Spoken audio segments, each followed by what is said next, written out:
Isang mapagpalang araw po sa ating lahat, my dear friends and followers. Kumusta po kayo?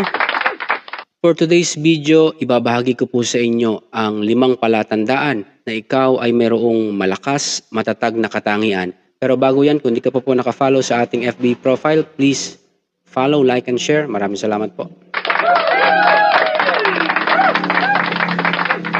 Palatandaan na ikaw ay mayroong malakas at matatag na katangian kung ikaw ay number 1. You stand by what is right even when it's difficult.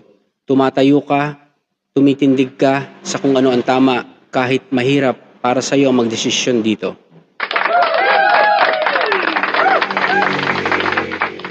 Number 2, palatandaan na ikaw ay may matatag at malakas na katangian.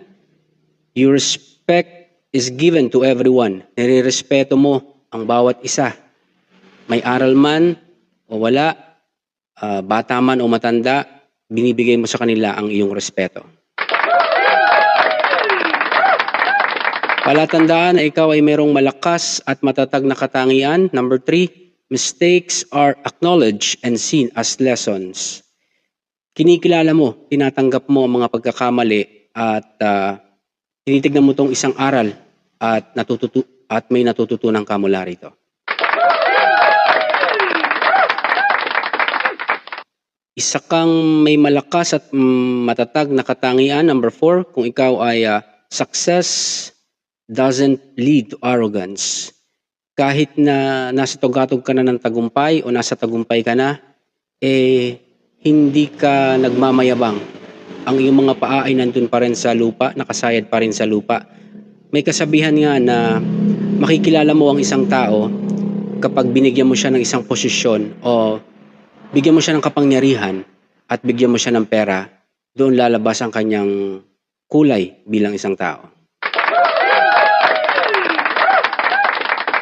Last but not the least, number 5, mayroon kang matatag at malakas na katangian. Number 5, you admit when you don't know something and stay open to learning. Inaamin mo ang isang bagay na hindi mo alam at handa kang matuto mula rito. There you have it, my dear friends and followers, ang ating 5 katangian na mayroon kang 5 katangian na malalaman na ikaw ay matatag, malakas, na mayroon kang 5 katangian na ito. So, yun lang po ang ating video for today. Salamat po. Please follow, like, and share. Maraming salamat po. Follow na.